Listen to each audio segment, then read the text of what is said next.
Bonjour tout le monde, bonjour au Living Lab Charlevoix. On a le plaisir de faire une entrevue en personne avec Jean-Christophe Lamontagne. On va vous le présenter en bonne et due forme tout de suite. Nous sommes en direct de Charlevoix avec nos étudiants de la cohorte 10 qui font un stage vraiment particulier dans le but d'aider les infirmières à l'hôpital de Baie-Saint-Paul et l'hôpital de la Malbaie. Alors, je suis entouré de tous ces beaux jeunes étudiants avec des nouveaux uniformes que vous allez voir dans Charlevoix. Et je suis aussi avec Jenny Barrette, notre coordonnatrice du Living Lab Charlevoix, qui nous a aidé vraiment à organiser tout ce stage-là et qui a d'ailleurs invité notre invité spécial aujourd'hui, chez qui nous sommes présentement. Jenny, qui est cette personne? Ben, Jean-Christophe Lamontagne, c'est un entrepreneur de Baie-Saint-Paul qui est connu de tous à Baie-Saint-Paul, qui a une entreprise qui était familiale à la base, mais qui est rendue plus grande qu'elle-même aujourd'hui, qui est connue sur le Québec en entier. Donc, Jean-Christophe, super impliqué au niveau des événements sportifs, grand sportif lui-même, a fait un projet qui est dans Charlevoix, dans le fond, il a travaillé avec un autre entrepreneur qui fait du grain biologique, qui travaille avec de la farine bio, locale, des circuits courts. Donc, on le trouve super inspirant. Moi, je le connais bien. Jean-Christophe, j'ai eu la chance de travailler sur plein de dossiers avec lui dans les dernières années. Donc, aujourd'hui, on avait envie de vous le faire découvrir. Fait que c'est un invité qui est un peu peut-être différent de qui on invite normalement, qui est peut-être des fois plus lié à la politique ou plus lié au milieu de la santé. Fait qu'aujourd'hui, non. Mais en fait, on a plein de choses en commun avec Jean-Christophe. Richard a des histoires qui se connectent aussi par rapport à Nelson ou BC. Fait que voilà, c'est notre invité aujourd'hui. Merci de nous accueillir chez vous, Jean-Christophe, dans ton bel environnement. Mais merci, ça me fait plaisir. Ça va être vraiment, je pense, une belle opportunité d'avoir tout ce monde-là qui vient nous aider, qui vient donner un coup de main ici, puis amener leur jeune expérience. Puis si je peux les accueillir, c'est encore mieux. Là. Je pense que s'il y a une personne qui peut donner envie à des étudiants de venir vivre dans un beau coin comme ça, parce que tu sais profiter vraiment de la nature, Christophe. Bien, à la base, je peux commencer comme ça. On est venu dans Charlevoix pour la géographie. Puis on avait l'idée de créer un camp de base pour les gens du Québec et les gens de partout dans le monde qui viendraient visiter notre région. On a parti ma première entreprise, ça a été un bed and breakfast. Donc j'ai vraiment créé une petite auberge. C'était à Sainte-Agnès, donc par Baie-Saint-Paul, plus vers la Malbaie. Ça, c'était dans les années 2000. On est arrivé ici en 2003. En 2003, exact. Puis j'ai eu l'idée de me construire un petit four à pain avec le bed and breakfast pour créer une petite expérience client. Donc, je faisais le pain chaque matin. Puis ma carrière a commencé un petit peu comme ça, là, un pain à la fois, là, en 2003.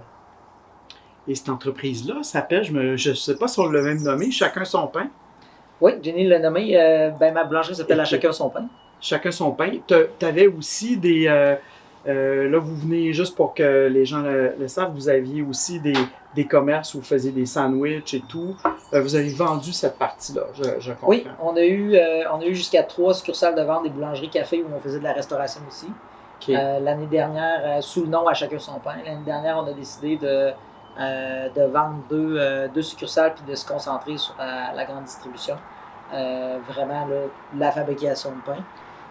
Puis Jenny le disait, en fait, on est partenaire avec les moulins, le moulin de Charlevoix, qui est un moulin ancestral qui est situé à 4 ou 5 km d'ici. Un moulin qui a 200 ans. Puis, il y a une dizaine d'années, un de mes amis a décidé il trouvait que c'était dommage un peu que ce moulin-là soit seulement utilisé pour faire visiter du tourisme. A décidé de le remettre vraiment en opération. Donc, si le moulin retournait en opération commerciale, ça prenait du grain. Donc, on a réussi à convaincre beaucoup de cultivateurs d'ici de commencer à cultiver en biologique. Donc, il y a eu un gros effort de fait depuis 2015 là, pour transférer des terres qui étaient en conventionnel en agriculture biologique. Ça a très bien fonctionné. On sort beaucoup de tonnes de grains bio depuis ce temps-là là, autour d'ici. Puis, le moulin peut produire 3000 tonnes de blé, 3000 tonnes de farine par année. Là. C'est pas rien. Et nous, on s'approvisionne presque à 100% de ce moulin-là, qui est à 3 km de chez nous. Puis le blé maintenant cultivé là, entre le bas du fleuve, Charlevoix et Saguenay-Lac-Saint-Jean. Mais le circuit est très court, en effet. Entre le grain de blé et le pain, c'est très court. Visiblement, tu es un entrepreneur, mais on voit qu'il y a comme, on dirait qu'il y a comme cette cause sociale-là, du blé, donc tu t'apprivoises. On s'approvisionne. Approvisionne localement, ouais, exact. Probablement organique et tout. Est-ce que tu te considères comme un entrepreneur, une personne de business qui veut quand même, tu sais... ça doit faire 20 ans que j'ai pas travaillé pour vraiment, que j'ai pas eu d'employeur. Okay. C'est pas vrai. Moi et ma conjointe, on enseigne le snowboard au massif durant l'hiver. Vous êtes des instructeurs de ski? On est instructeurs de ski. OK, de snowboard, excuse-moi. De snowboard. Mais en gros, je suis sorti de l'école, j'ai eu mon premier employeur, puis ensuite, j'ai toujours été à mon compte entrepreneur. Donc oui, je me considère quand même pas mal comme entrepreneur. Ça a des gros avantages.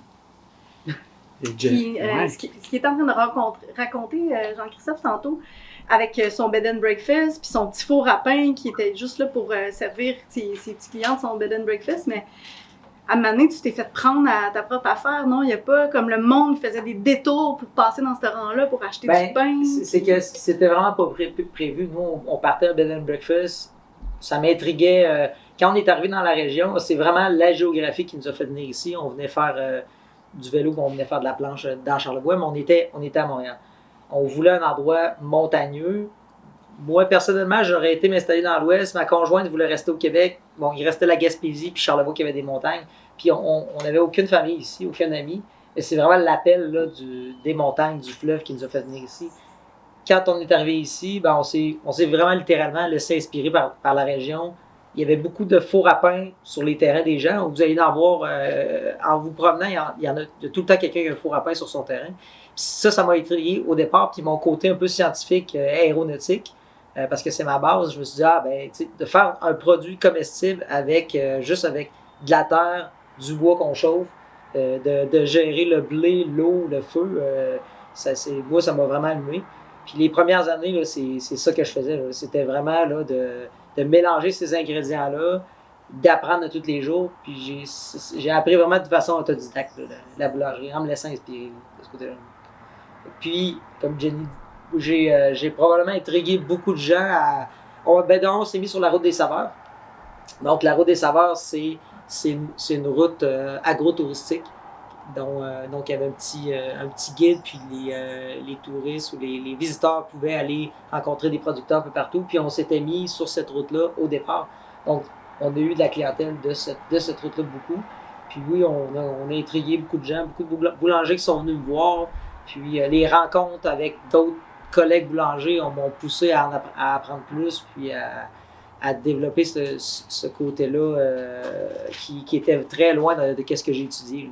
Donc, c'est de rencontre en rencontre, expérimentation et inspiration qui a fait que finalement, aujourd'hui, on a une boulangerie, on livre dans 500 points de vente.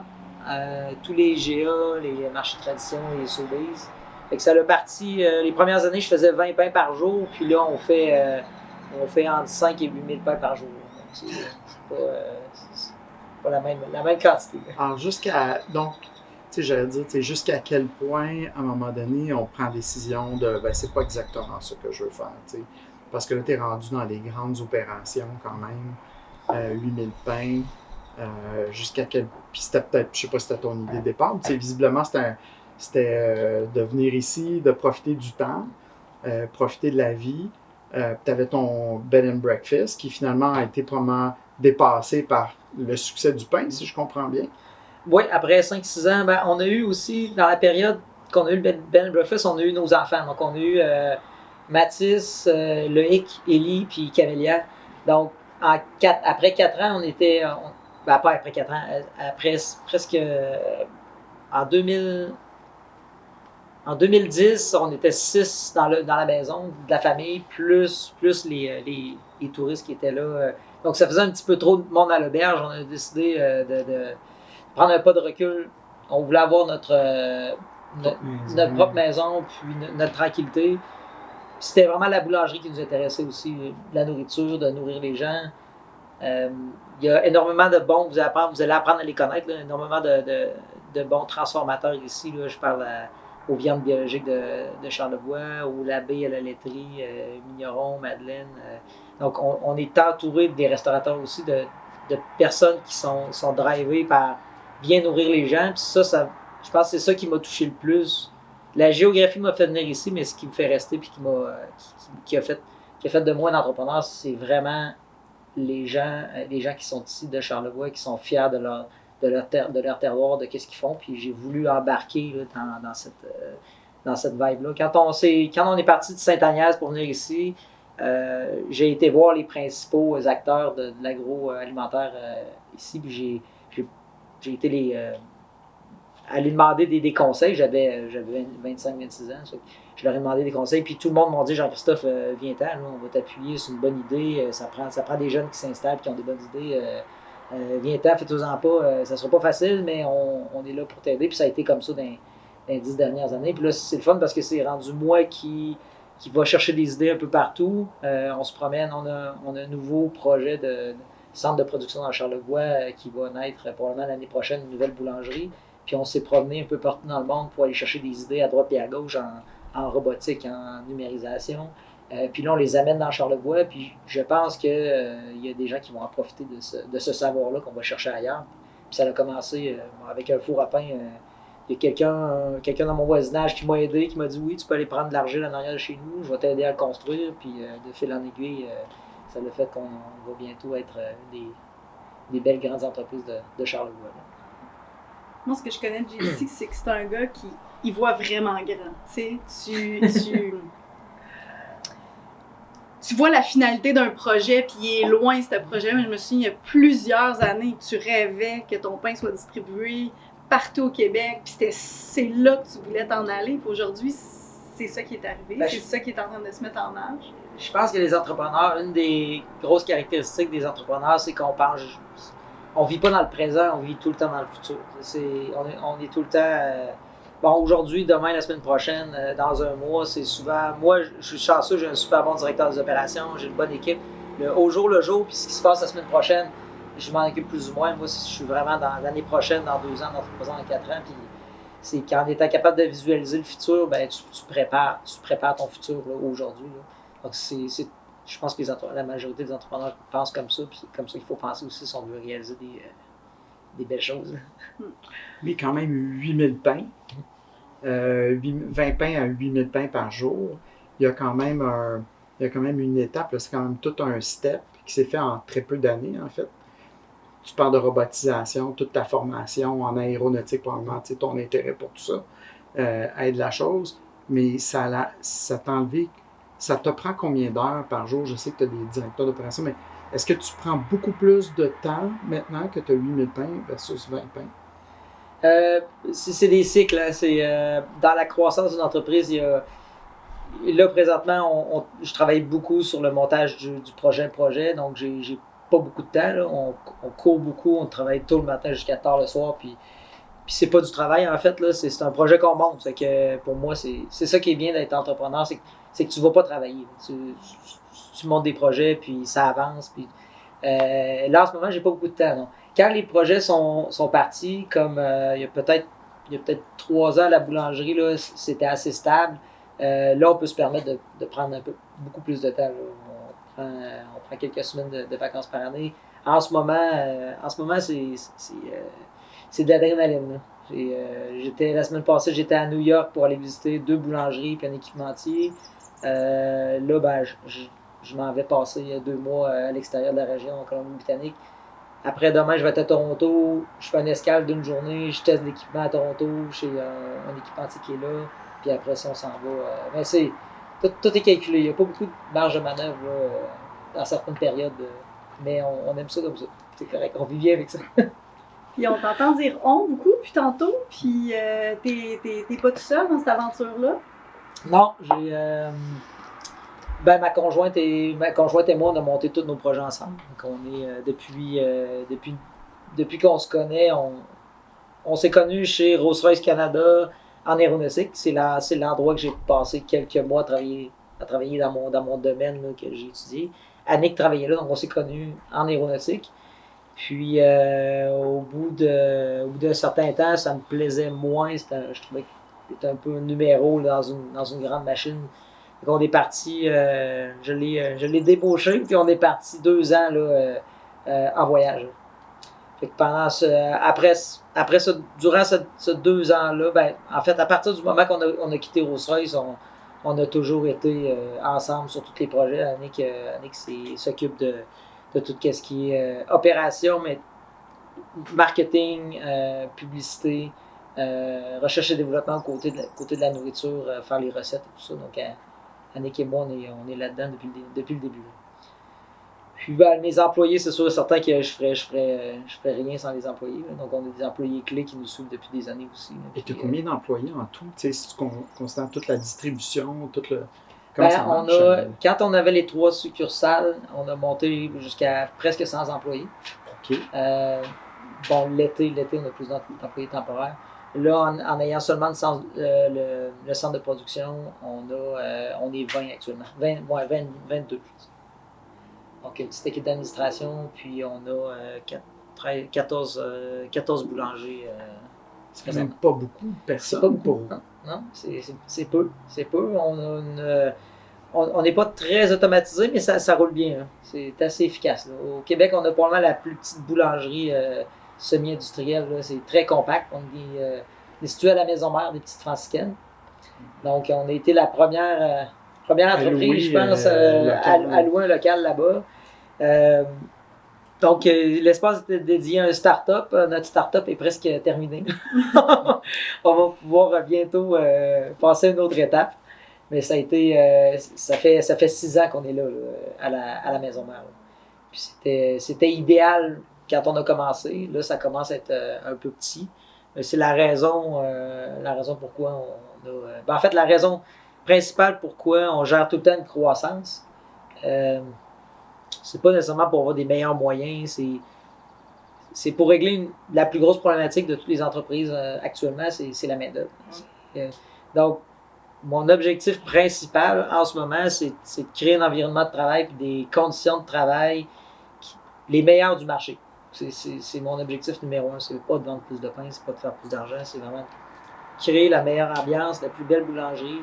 Les gens vont vouloir rester, ils vont progresser, ils vont avoir des bons travails, ils vont pouvoir s'acheter une maison, vont avoir une vie intéressante.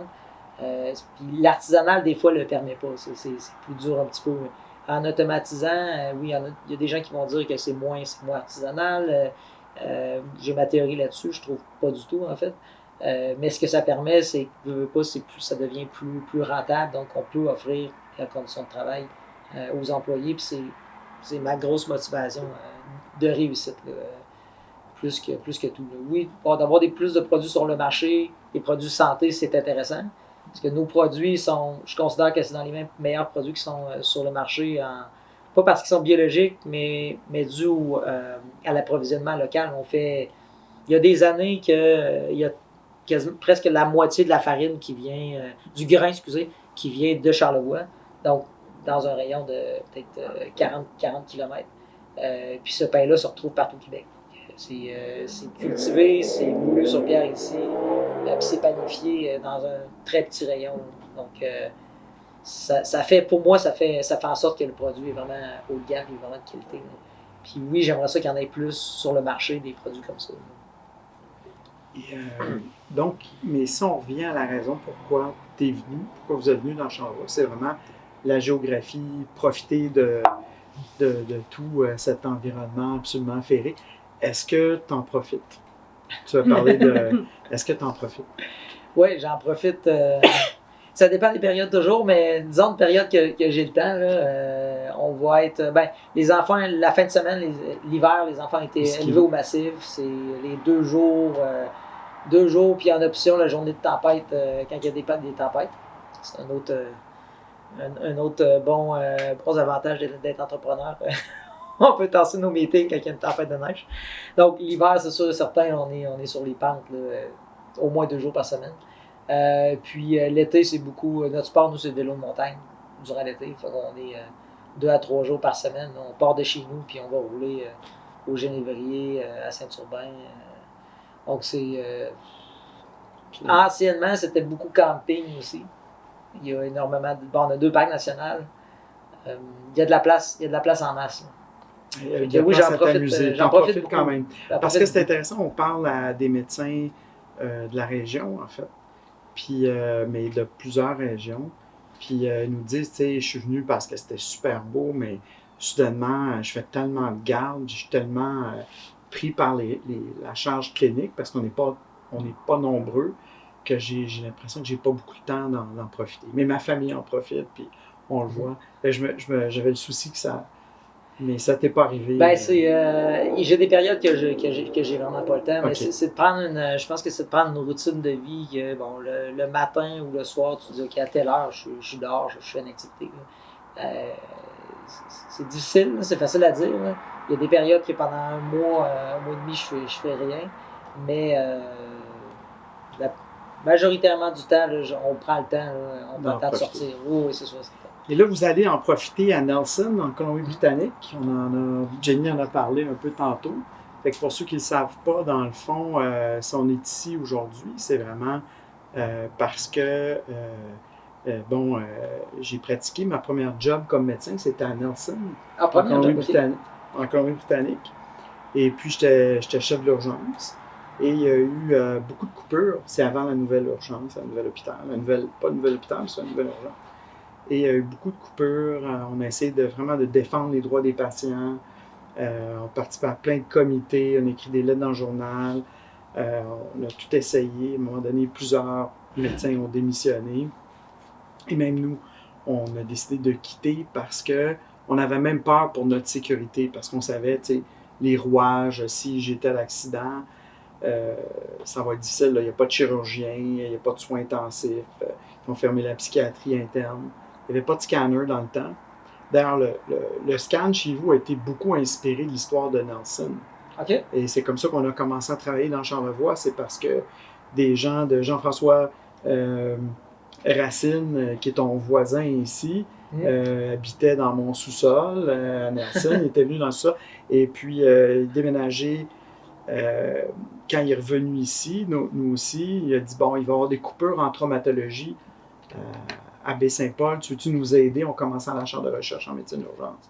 Donc, c'est comme ça qu'on a parlé de l'histoire de cas de Nelson et comment on avait essayé de faire les choses, défendre les droits. On n'avait aucune étude, très peu dans le temps. Maintenant, on en a beaucoup sur 10 ans d'études pour dire qu'est-ce qu'un petit hôpital rural doit avoir comme équipement au minimum. Quels sont les risques, finalement, si tu as un accident dans une région rurale, par exemple, comme ici. Est-ce que les villes étaient déjà des villes sœurs, qui avaient déjà Oui, ils étaient jumelles. C'était des villes jumelles, les 2 maires se voyaient, puis tout ça. Jean Fortin et le maire John Dooley, qui s'appelait, qui n'était pas nécessairement un allié dans le temps à nous, à Nelson, parce qu'il siégeait sur beaucoup de comités au niveau provincial. Puis John il nous disait, tu sais, je suis d'accord avec vous autres les docteurs, puis tout là, mais il faut faire attention. Là, il y avait des élections provinciales. Il faut faire attention parce que, fait qu'on savait que c'est pas évident de défendre. Il y a toujours un élément un peu politique, mais nous, avec la communauté, on sortait beaucoup dans les journaux et tout ça, comme on a fait ici avec votre communauté. Fait qu'essentiellement, là, tu t'en vas à Nelson. Fait que tu connais les 2 communautés. Comment ça se compare pour les gens qui ne sont jamais allés à Nelson? Ça dépend de la vision de la personne. Nous, on est des gens de montagne, donc c'est sûr qu'on va là pour... en même temps, c'est une question de géographie. Il tombe beaucoup de neige l'hiver. L'été, il y a un beau lac, comme le fleuve ici, ça se compare. Il y a beaucoup de choses qui sont plus, je dirais... une de mes passions premières, c'est la planche à neige. Donc, au Québec, des bons hivers vont tomber 6 mètres de neige. Là-bas, une bonne hiver, c'est 12 à 14 mètres de neige. Donc ça c'est vraiment un plus. C'est ce qui nous a amené dans l'Ouest canadien, c'est vraiment de donner une expérience à nos enfants anglaises. La première fois qu'on est allé, c'était pour que les enfants aient une immersion complète. Donc on a commencé par 1 an. On ne connaissait pas Nelson, on ne connaissait personne là-bas. Les enfants ont été un an à Nelson, à Waldorf School, une école alternative. Puis de l'école alternative, on a connu des parents qui avaient un peu les mêmes objectifs que nous, de faire découvrir, d'envoyer leurs enfants à l'école dans une école différente, d'apprendre différemment, puis beaucoup de la nature, là, beaucoup par expérience. Je me souviens que les enfants allaient faire des maths ou de la chimie là, en se promenant dans le bois, en comptant des champignons, en comptant des... Tout était très illustré par la nature. Ça, c'est un côté de Nelson qui est intéressant de l'Ouest. Je ne sais pas si l'Ouest en général, mais à Nelson... Mais Nelson, c'est particulier. C'est encore à l'extrême. C'est des gens qui vivent... La nature est importante pour eux. Je pense qu'à Baie-Saint-Paul, c'est un mouvement aussi qui s'inscrit de plus en plus. Là. Jean Fortin, avec l'agenda 21. On est une ville verte, puis on est une ville qui est très... qui connaît bien ce qui se passe présentement dans l'environnement. Dans l'Ouest, les gens vont souvent travailler moins. Les semaines sont souvent à 30 heures, 35 heures pour laisser plus de temps pour les activités, la famille. Il y a moins de stress beaucoup qu'au Québec, je dirais. En général, en tout cas, dans ces petits villages-là, le stress est... Bon, c'est beaucoup plus lent. C'est plus lent, c'est plus peace and love un petit peu. Je pense que c'est quelque chose, en région, en tout cas, ici, je me sens comme ça à Baie-Saint-Paul, plus qu'en ville, quand je vais à Québec ou à Montréal ou à l'extérieur. Là, je sens ce stress-là qu'on a beaucoup moins ici. On n'a pas de trafic, on n'a pas de... Ça se ressemble beaucoup là, entre ces deux villes-là, la qualité de vie. Et c'est drôle parce que c'est quelqu'un qui est full technologique, entrepreneur, il habite ici, il fait quand même des sports de quand même, on va dire, de haut risque. Bon, c'est pas de... tout le monde fait... C'est pas... la question, c'est, qu'est-ce que tu penses de ton hôpital flambant neuf, qu'est-ce que tu penses? Est-ce que tu connais bien comme membre de la communauté? Tu n'es pas dans le domaine de la santé. Quoique ton fils, tantôt, Mathis, il racontait qu'il avait travaillé pendant quelques mois à l'hôpital. Qu'est-ce que tu penses de l'hôpital, de ton hôpital? Ben, en discutant avec des amis qui restent en ville, ce qui ressort beaucoup, c'est... Peut-être que je me trompe, parce que je ne suis pas souvent malade, là. Mais il y a moins d'attente. Ici, oui. Puis le service est très, très humain aussi. Ça, c'est sûr et certain. C'est très rare que j'ai eu besoin d'aller à l'urgence, mais quand je suis allé, j'ai pas attendu 5 heures. Moi, j'ai de la misère. J'entends des gens qui attendent une journée au complet pour aller à l'urgence, pour rentrer à l'urgence dans d'autres villes. Ici, j'ai jamais entendu ça. Ma conjointe a accouché aussi 2 fois, pas à Baie-Saint-Paul, mais à la Malbaie. Puis les services qu'on a eus, c'était incomparable par rapport aux services qu'on avait eus en ville. En ville, on a 2 enfants qui ont accouché à Longueuil, puis on a 2 enfants qui ont accouché ici à la Malbaie. À la Malbaie, il y avait le programme de mère-enfant, c'est mère-enfant, qui était très porté sur l'allaitement. Annick, elle a accouché dans une chambre, on est resté dans la chambre après, puis les infirmiers, les infirmières venaient nous voir, puis si tout allait bien, ils ne repassaient pas au bout de 30 minutes ou 1 heure, ils nous laissaient plus de temps. Moi, j'ai trouvé que c'était beaucoup plus humain, c'était moins en série, moins de triage et tout ça qu'en ville, ça, c'est sûr et certain. Annick a eu... on a eu 2... Vous êtes satisfait des services, de toute l'expérience que vous avez eue? Oui, vraiment. Puis je le dis même quand je me sers un peu de l'hôpital neuf pour dire aux nouveaux arrivants qui arrivent de la ville ou qui arrivent... On engage beaucoup outre-mer, au Mexique, en Europe. Puis, pour faire venir les gens, on en parle. L'hôpital, c'est un plus d'avoir un hôpital neuf, un hôpital récent. Où est-ce qu'il y a de la disponibilité, on en parle pour faire venir les gens ici. Intéressant comme très... est-ce que décidément, t'es quelqu'un qui voit loin en avant, qui est visionnaire. En même temps, tu as parlé de toutes les personnes qui t'ont aidé, les commerçants que tu as nommés, les viandes de Charlevoix. Tu as nommé plein de gens, et puis il y en a plein. Jenny, en nous parle sans arrêt de toutes ces personnes avec qui elle a travaillé. faut absolument que les étudiants vous rencontriez tel entrepreneur ou telle personne dans l'environnement. C'est une autre personne comme moi, ou, tu sais, je sais pas, c'est qui tes mentors ici, tu dirais à moi, là, tel. C'est drôle parce que je vais aller prendre une bière avec lui, puis... en parlant de bière, c'est sûr qu'il y a Frédéric puis Caro de la microbrasserie Charlevoix. Là. OK. Pourquoi? Pourquoi? C'est des gens comme moi, en fait, qui sont installés dans la région, puis qui ont cru en la région, puis qui ont vécu des grosses épreuves entrepreneuriales, peut-être même plus que moi, puis ils sont accrochés, puis ils sont restés ici, puis ils ont créé une marque très charlevoisienne qui est exportée partout au Québec. Là. Donc, Frédéric puis Caro, c'est des très bons vivants. Frédéric, lui, sa passion, c'est la musique, il est DJ.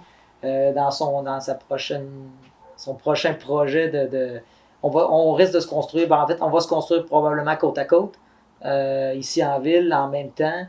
Nous on voulait offrir une salle de gym à nos employés, à même la boulangerie. Lui ça va être une salle multifonctionnelle avec justement DJ donc je trouve ça particulièrement intéressant. Puis sa conjointe Caroline, c'est un peu le pendant de Annick, ma conjointe, qui s'occupe du marketing de l'entreprise, qui a les idées, qui voyage beaucoup. Donc, c'est des gens très, très stimulants. Puis ça fait partie des mentors là, qui vont coacher. Là. Des gens que tu connais bien aussi, Jenny. On devrait sûrement interviewer. C'est sûr qu'il y a Damien puis Natacha aussi. Par nous deux. Aux viandes biologiques de Charlevoix. OK. Damien, en fait, quand je suis arrivé ici à Sainte-Agnès, 2 ans après être arrivé, dans ce temps-là, en 2005-2006, il y avait un festival qui s'appelait le Festival du Coureur des Bois. Qui mettait en valeur l'histoire de Charlevoix puis l'histoire des bûcherons. C'était le Festival du Coureur des Bois. Puis j'avais été là pour faire la promotion de la boulangerie puis de l'auberge. Puis Damien, à ce moment-là, cultivait des cèdres. Puis c'est lui qui meublait, qui venait aménager le festival avec 300 cèdres, quelque chose comme ça, pour être comme dans le bois. Puis j'avais acheté toutes ces cèdres une année pour planter chez nous sur le terrain que j'avais acheté, le presbytère. Ouais. Fait que c'est comme ça qu'on s'est connus. C'est une histoire de cèdres. Pourtant, lui, c'est un cultivateur en bio. Puis ensuite, Damien m'a aidé, m'a souvent donné des très bons conseils, là, puis Natacha aussi. Puis on fait affaire ensemble là, depuis longtemps. On achète sa viande pour les cafés, pour faire la sandwicherie, plein de choses. Puis vice-versa, mon pain est à vendre chez eux. Ça a été un autre très bon mentor là, qui est ici. Lui, ses racines sont ici, Damien, il vient d'ici. Ça a été un des premiers à croire, puis dans les entreprises biologiques cultivateurs des viandes de viande biologique au Québec, c'est un des premiers, puis c'est un des plus gros là, qui fait un bon produit. Damien, c'est qu'on se ressemble beaucoup pour ça. On a même façon de penser, même valeur aussi. Si je me trompe pas, Damien aussi a fait partie des gens qui ont parti la table agro de Charlevoix, là, parce qu'à un moment donné, ces producteurs, agriculteurs-là se sont mis ensemble pour faire valoir le terroir de Charlevoix. Là. Fait que, si les produits de Charlevoix sont aussi connus, reconnus et comme bien notés, ben c'est entre autres parce qu'il y a comme une poignée d'entrepreneurs qui se sont mis ensemble. C'est clairement des fondateurs avec Jean-Jacques Etcheguevara, pas de la volière, de la ferme basque. Ouais, Maurice Dufour. Ils ont récemment vendu, mais Maurice Dufour était là-dedans. Il y avait M. Labbé aussi qui était là aussi sur la table. C'est vraiment les pères fondateurs qui ont mis. Je pense, avant eux, j'étais pas là, je les connais pas, mais ces gens-là ont mis la table en fait pour les jeunes comme nous qui sont arrivés puis qui sont la continuité de qu'est-ce qu'ils ont mis en place sur un certain. L'autre chose, c'est que là, 10 étudiants en médecine viennent ici, vont passer du temps chez vous, en fait, même. Merci beaucoup. Et donc, vont vivre cette expérience unique. L'objectif de ça, c'est vraiment d'aider des infirmières en contexte de pénurie, d'apprendre sur le terrain. C'est des étudiants qui n'ont jamais encore mis, pour la plupart, les pieds dans l'hôpital. Donc, ça s'inscrit avant leur préclinique.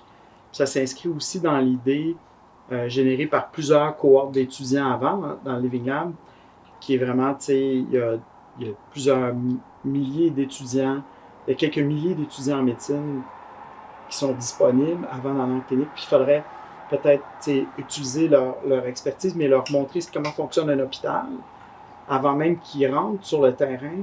Et peut-être qu'éventuellement, on pourrait leur donner des bourses, créditer leur stage. Puis cette expérience terrain-là pourrait être utile. Mais en même temps, évidemment, nous, on a comme l'idée de, si tu amènes, puis ça existe dans la littérature, là, on n'invente rien, si tu amènes des gens en région rurale, évidemment, ils vont voir ce qu'on voit aujourd'hui, puis ils vont être attirés vers peut-être cette région-là, peut-être cette vie-là. C'était comme ça pour moi, qui avait fait des stages en région. Qu'est-ce que tu penses de cette idée-là, toi, simple, d'amener du monde comme ça, sur le terrain, qui viennent de Montréal, Gatineau, je sais pas, Québec quand même, mais qu'est-ce que tu penses de les amener dans ta région comme ça? Ben, en fait, moi, je suis... les rencontres, c'est ce qui a toujours... c'est ce qui a fait de moi un entrepreneur. Donc, de rencontrer des gens dans un autre endroit, tu n'as pas le choix, il faut que tu ailles vers les gens, il faut que les gens viennent vers toi. Tu crées des liens. C'est la rencontre et la base, selon moi. Puis, quand tu peux être un peu déraciné de ce que tu connais, tu es beaucoup plus ouvert à t'inspirer de ces gens-là, de cet endroit-là. C'est génial. Là. Je fais la même chose présentement. On visite, on va à l'extérieur pour visiter des boulangeries, pour connaître des nouvelles personnes. Oui, comment eux font les choses. Tout le monde fait les choses différemment. D'un hôpital à un autre, il y a toujours des choses qui seront mieux faites, des choses qui seront moins bien faites. Mais l'idée, en fait, c'est d'aller chercher les bonnes idées partout. Et puis, soit de décider même d'incorporer cette structure-là puis de rester là parce qu'on a bien aimé la vibe, l'ambiance, la région. C'est ce que j'espère pour vous. Restez à Baie-Saint-Paul, ça va être parfait. Si vous ne restez pas ici, de prendre des bonnes idées parce qu'il y en a, puis de les amener avec vous, puis de faire quelque chose de meilleur ailleurs. Là. C'est sûr et certain que d'aller voir ce qui se passe ailleurs, c'est la base de la réussite. Là. On avait une idée aussi qu'on a véhiculée, c'est même Jean Fortin, c'était son projet. Jean Fortin a fait le stage de leadership d'innovation avec nous, l'ancien maire de Baie-Saint-Paul, qu'on a beaucoup aimé, vraiment, c'est tout un leader. Puis on avait l'idée, on appelait ça le projet Moonshot. Moonshot, c'est juste l'idée que Kennedy dit, on amène du monde. C'est une expression en anglais, je ne sais pas si tu connaissais, le Moonshot, tu vises la lune, mais bon.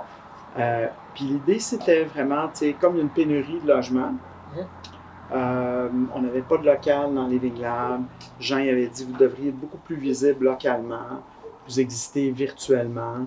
Ça prend vraiment... Fait que lui, il a travaillé un peu sur l'idée d'un local à l'hôpital même.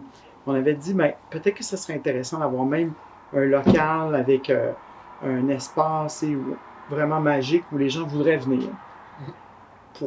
Avec une superbe vue, puis là, non seulement on attirait les gens du Living Lab, donc des jeunes, une nouvelle génération, mais peut-être des chercheurs qui viendraient faire un travail de pointe, mais aussi un centre un peu pour travailler sur la prévention des maladies cardiovasculaires, un endroit avec un peu comme le centre épique à Montréal. Bon, je sais pas, à Québec, il y en a sûrement, là, mais vraiment, les gens pourraient venir ici, qu'un médecin de l'Amabé, Jean-Luc Dupuis, dit nature, culture et santé. Fait quelque chose comme ça, donc flanqué un peu entre les deux régions, entre Baie-Saint-Paul, la Malbaie, une espèce de hub créatif. Qu'est-ce que tu penses d'une affaire comme ça? Ouais, c'est ce que j'ai créé ici. Là. C'est pour ça que je voulais t'en parler. On s'est construit justement en montagne pour avoir une belle vue parce que, c'est toujours plus facile d'avoir des bonnes idées, de créer, de partager, d'être positif quand tu es dans un environnement de travail qui est à la hauteur un peu de la région aussi de Charlevoix. Là. Donc, c'est sûr et certain que d'avoir un point à terre un pied à terre où est-ce que les gens veulent venir. C'est ça un peu ce que la Maison Père a fait aussi avec tout l'espace de coworking. Je pense que l'ambiance qui qu'il y a là, l'énergie qu'il y a là, de créer un point d'énergie, c'est la santé, puis c'est ce qui fait que les idées émergent. Là. Un endroit qui est un peu glauque, que tu veux pas, que tu n'as pas envie d'aller travailler, c'est pas là que tu vas créer des liens, puis que tu vas avoir des bonnes idées, puis que tu vas faire progresser, c'est sûr et certain. C'est que oui, c'est une super bonne idée. C'est ce que j'ai fait, puisque c'est ma vision aussi d'implanter une entreprise dans Charlevoix avec une vue, avec un endroit où est-ce que mes employés vont être bien. C'est la base. Là. Ça prend ça. Y a-t-il des questions qu'on n'a pas posées, Jenny, qu'on pose souvent? Ben, moi, j'ai été curieuse tantôt parce que, tu sais, une des choses que notre projet cet été vient essayer de résoudre, là, de façon très humble, c'est la pénurie de personnel, dans le milieu de la santé, dans un moment où la population triple dans Charlevoix, où on ne peut pas se permettre que nos urgences ferment, mais où on a le devoir de reposer nos équipes, puis que les infirmières puissent profiter de l'été aussi. Puis tu sais, tu as nommé que toi aussi, là, dans le fond, tu as fait des moves d'entreprise, je pense, en lien avec cette pénurie de personnel-là. En tout cas, je pense que peut-être tu as changé de cap quand même. Tu mets ça au cœur de ça. Fait que, tu sais, est-ce qu'il y a des comparables que tu vois par rapport au système de santé que tu peux peut-être, je sais pas, donner des idées? Tu sais, nos étudiants vont être dans l'hôpital à se questionner sur ça cet été. Fait que... Ben, dans mon domaine, ce qui est bien, ce qu'on peut faire, c'est de robotiser. Là. Donc, d'automatiser certaines tâches. En médecine aussi, c'est certain qu'avec l'intelligence artificielle, j'ai l'impression que peut-être que ce ne sera pas ChatGPT, mais il va y avoir quelqu'un ou quelque chose d'autre qui va pouvoir trouver ou aider à trouver des symptômes où ça va aller. Ça existe déjà. Ça existe déjà. Et ça s'améliore très rapidement. Sûrement. Dans mon domaine, l'automatisation puis la modernisation va combler la moitié de la job au niveau de la pénurie de main-d'œuvre. Puis, la façon qu'on la complète en ce moment, c'est de faire venir des gens de l'extérieur. C'est carrément ça. Là. Donc, on les fait venir à l'extérieur du pays, mais c'est beaucoup à l'extérieur de la région aussi. Donc, c'est sûr et certain que ça c'est une base, mais c'est ce qu'on travaille présentement, c'est en améliorant l'ergonomie au travail, d'avoir un hôpital neuf. J'imagine que c'est pas mal plus intéressant de travailler dans un hôpital neuf qu'un hôpital qui a 50-60 ans. Ça fait en sorte que les employés ont envie de venir. Il y a moins de frustration au travail. Le gros parallèle entre mon entreprise et peut-être ce que vous avez vécu, ce que vous allez vivre, c'est d'avoir des patrons qui comprennent comment vous travaillez, vos réalités, puis qui vous aident à rendre vos environnements de travail plus ergonomiques. C'est sûr qu'on va tout le temps avoir des rushs, des coups de feu, ça, il va tout le temps en avoir. Mais au moins, s'il y a de la belle lumière, s'il y a de la place, si c'est bien nettoyé, si l'équipement est adéquat, déjà c'est plus le fun de venir travailler. Dans la boulangerie, quand il y a un équipement qui va pas bien, puis qui brise, puis que le pain c'est vivant, ça lève, on peut pas arrêter une fermentation, puis l'équipement est brisé, ça stresse tout le monde, les gens sont pas de bonne humeur, là on perd vous de votre côté, vous pouvez avoir de la misère à soigner les patients, vous n'avez pas de lit, de notre côté, la machinerie est brisée, le pain est pas beau, on n'est pas capable de le cuire, bien, ça crée énormément de frustration dans le personnel. Puis à la base, c'était de bien prévoir l'équipement, l'ergonomie et tout ça. Donc je pense que c'est peut-être le parallèle là, d'avoir des bons équipements, des bons espaces qui font qu'on est productif, parce qu'il faut l'être productif, on n'a pas le choix de l'être dans tous les domaines. Fait que puis ça passe beaucoup par... on écoute beaucoup nos employés, puis on monte l'usine en fonction de ce qu'ils veulent faire et ne peuvent pas faire. On leur dit, ce poste de travail-là, est-ce que vous voulez est-ce que vous voulez scarifier le pain, exemple, prendre la lame puis aller donner les coups sur les lames, là ça va rouler à telle vitesse, il va y avoir tant de pain, puis là, ça les gars m'ont dit non, ça c'est correct, tu peux donner ça à un robot. Ensuite, tel telle autre tâche qui de gérer la fermentation, tout ça. Non, y a-t-il des automates qui pourraient vous remplacer? Non, ça, on veut toucher à la pâte, on veut le faire, ok, parfait. C'est bon, cette partie-là, on va la garder manuelle. Donc, de travailler beaucoup dans 2 ans, dans 3 ans, qu'est-ce qu'on va faire, mais qu'est-ce que vous voudriez faire, vous? Donc, on implique beaucoup. C'est sûr qu'on n'a pas on n'est pas un hôpital, là, on n'a pas 1000 employés, là, mais à 20 employés, on peut plus se le permettre. Là, je pars dans l'Ouest pendant 2 mois, donc j'espère avoir le temps, là, c'est filmé. Mais je suis en train de monter un petit PowerPoint de où est-ce qu'on en est rendu avec le nouveau projet. Je vais les impliquer, il va y avoir tel genre d'équipement, ça va fonctionner de telle façon, comment vous voyez ça. Donc, d'impliquer tout le monde dans notre vision, dans nos projets, c'est important. Puis Jessie, comment que ta vie va vite, tu travailles beaucoup, mais tu n'as pas l'impression de travailler, mais comment on se tient en santé mentale, en santé physique? Ah ben, faut accepter de se dire, vu qu'on a tout le temps du travail, on pourrait travailler tout le temps. Bon, l'année passée, à ce temps-ci de l'année, exactement, ou même peut-être 1 mois avant, j'étais en train de vendre 2 entreprises, 2 succursales de vente. Donc, ça s'est bien passé avec mon ancienne associée. Mais quand même, tu passes une partie de la journée avec les avocats d'un puis de l'autre, plus les opérations, plus préparer les enfants, la famille, tout le monde à partir. Donc, c'est beaucoup de travail. Puis, j'ai fait la première fois de ma vie là, que j'ai commencé à avoir des gros mal de tête 24 heures sur 24. Puis, d'ailleurs, j'ai été bien reçu à l'hôpital. J'ai eu des super bons services ici. Mais j'ai eu un problème avec mon nerf d'Arnold. Le nerf d'Arnold, c'est un petit nerf pour le moins que tout le monde le connaît ici. Moi, je ne le connaissais pas. Mais le nerf d'Arnold était compressé dans mon cou. J'ai eu des accidents de vélo. Je tombe souvent de mon vélo. Puis ça, je suis plus sensible de ce côté-là. Donc, j'ai commencé à avoir beaucoup de mal de tête. J'étais plus capable de regarder un écran. Mes goûts ont changé du jour au lendemain.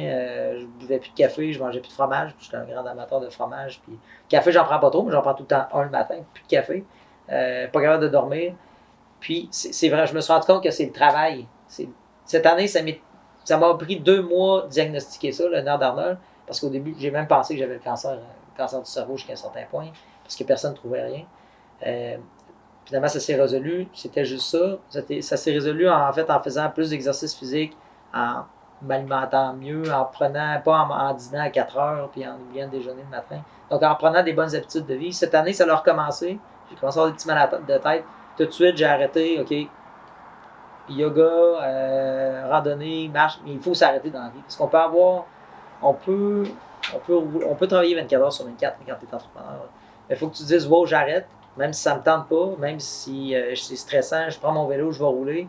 Puis au bout de 15 minutes, c'est le plus dur de dire que tu vas remettre à demain ta job ou à plus tard. Mais quand tu es sur ton vélo, quand tu es dans le bois, là, ta tête recommence à penser. Puis moi, c'est vraiment ça qui me sauve.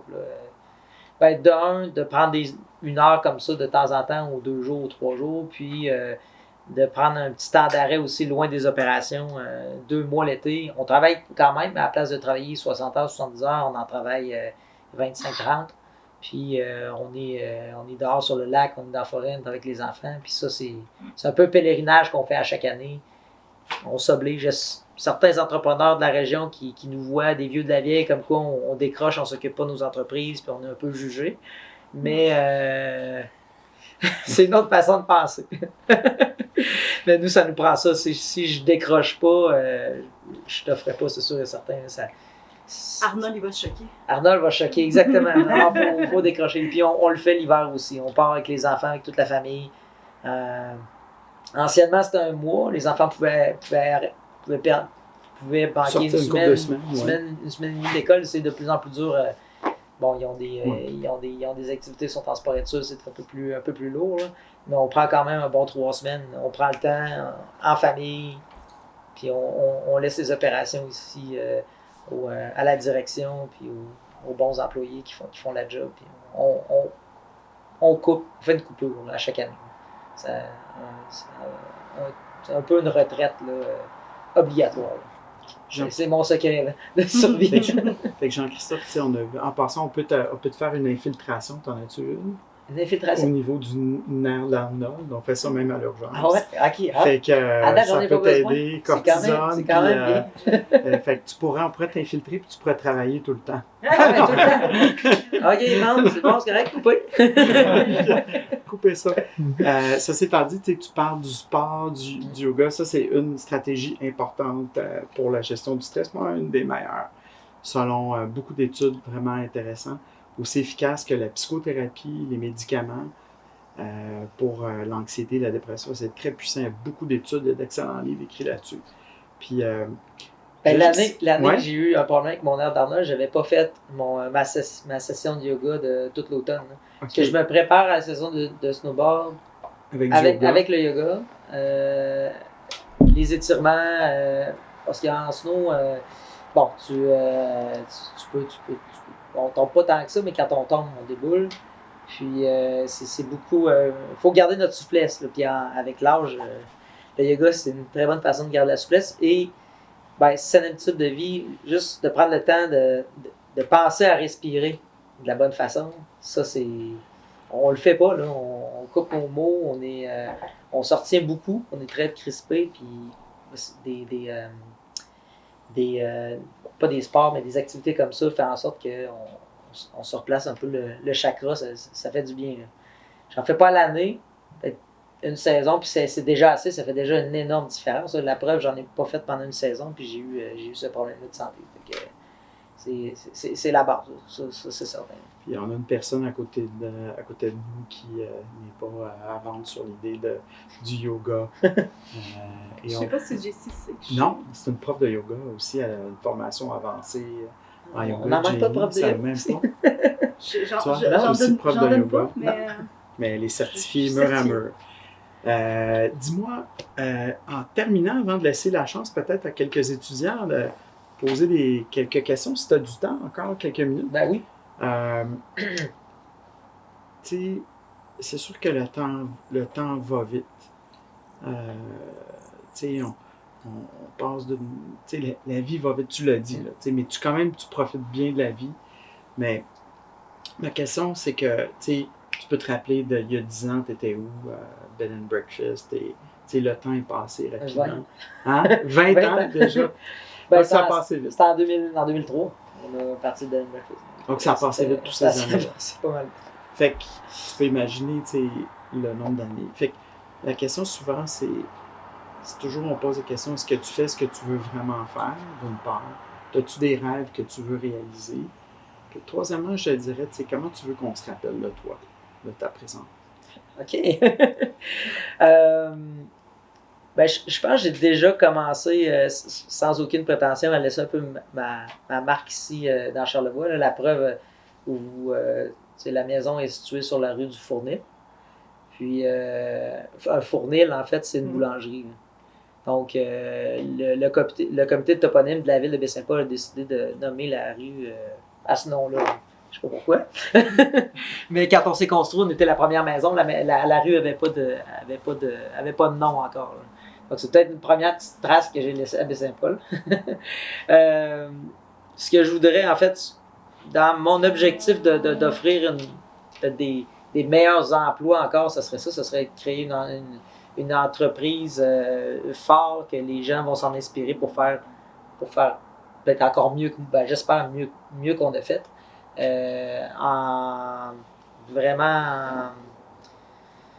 De façon durable, puis de façon en respect de ce que nos prédécesseurs ont créé, comme les Damiens de ce monde, les Jean-Jacques, les Labbé.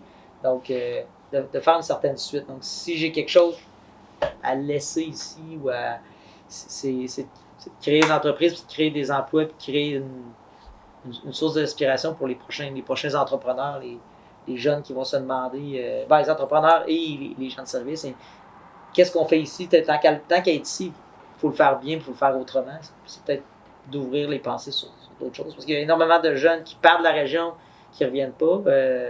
C'est dommage parce que c'est une région qui est très riche. On est à côté de la ville aussi. D'inspirer les gens à venir ici, à rester et à faire quelque chose. Ça peut être intéressant parce qu'on est parti de loin quand même. On n'est pas d'ici, j'étais pas boulanger.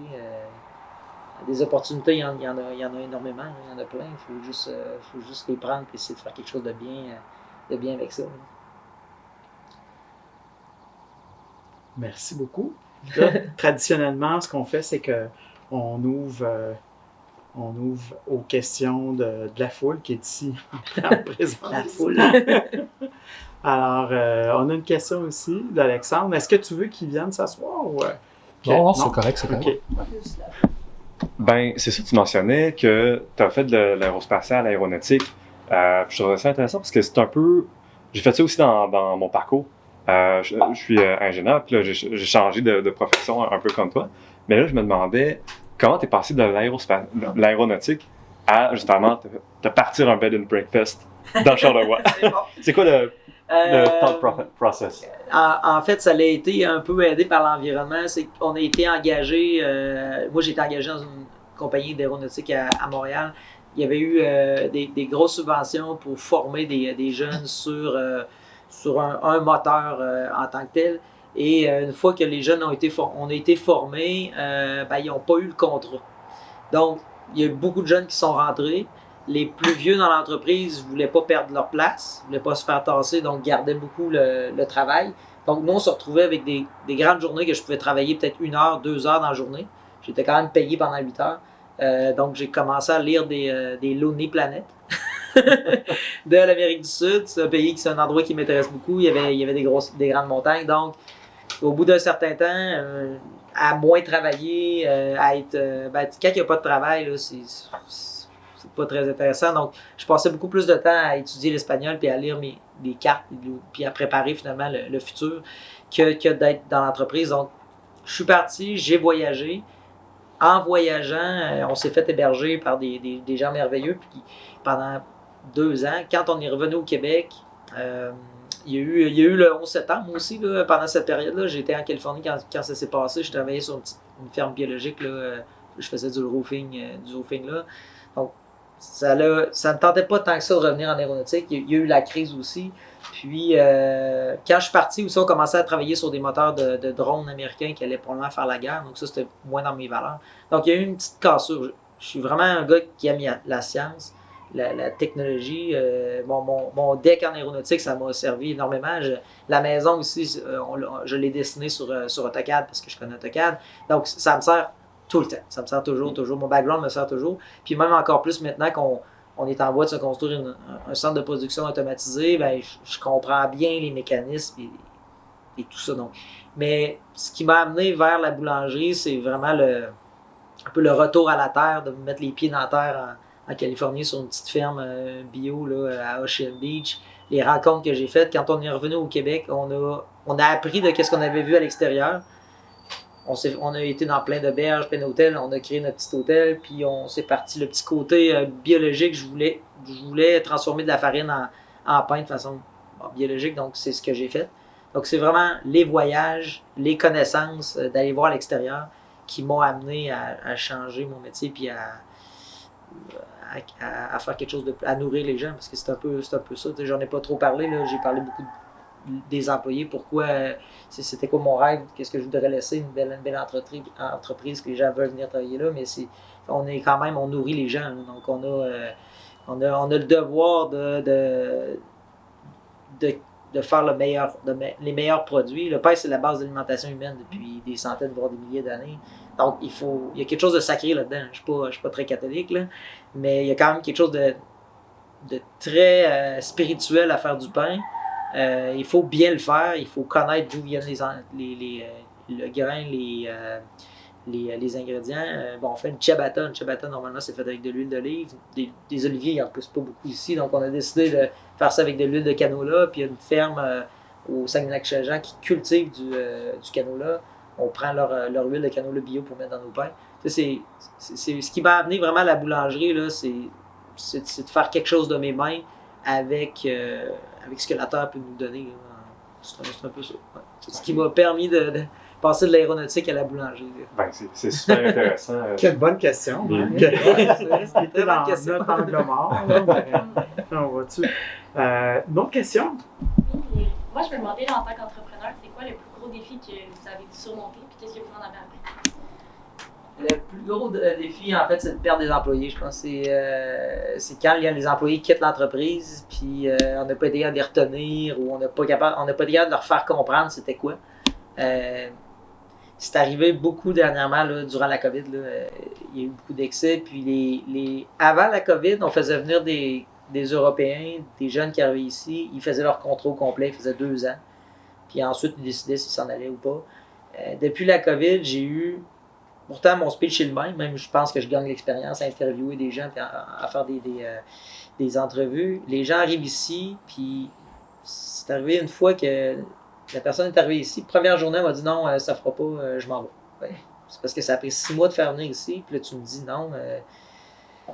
Des fois, c'est au bout de 2 mois, des fois 3 mois, des fois 4 mois. Puis on pense qu'on accueille les gens de la bonne façon. Le plus dur, c'est ça, je pense, c'est de faire un effort pour mettre la personne en confiance, pour essayer de donner le maximum d'informations sur la ville, sur ce qu'il va faire. Je me promène, moi, avec mon téléphone, puis je fais vraiment un FaceTime de « OK, tu vas travailler ici, tu vas faire ça, voici tes collègues de travail, c'est ça les produits. » Les gens arrivent ici, au bout de 2-3 mois, ils veulent tout le temps d'autres choses. On est d'être un peu...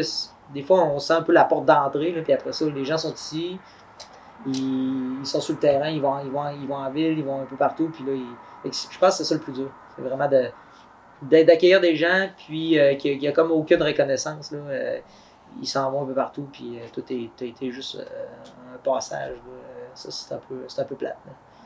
Mais sinon, en entrepreneuriat, tous les défis, en fait, ça nous fait grandir, ça fait qu'on les apprend, puis on apprend soit les contourner, soit faire mieux, mais ça, c'est pas...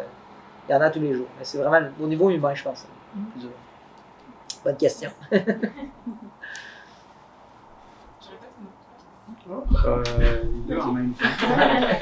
Moi, je me demandais, est-ce que vous suivez comme des formations pour comme la communication, parce que vous semblez vraiment au courant, pas des techniques, mais comme comment aborder vos employés pour s'assurer de leur bien-être puis tout ça, ou si c'est juste comme vraiment naturel de votre part? Tu vis-tu là-dessus, comme tu disais, les Lonely Planet? Bonne question. La formation, je pense que ça fait au jour le jour. Là. De la même façon que j'ai appris la boulangerie. C'est sûr que bon, à chaque année, on va au grand rendez-vous des ressources humaines. On a... je pense que nos gouvernements ont une bonne vision au Québec de où est-ce qu'ils veulent s'en aller dans la nourriture puis dans la sécurité alimentaire et tout ça.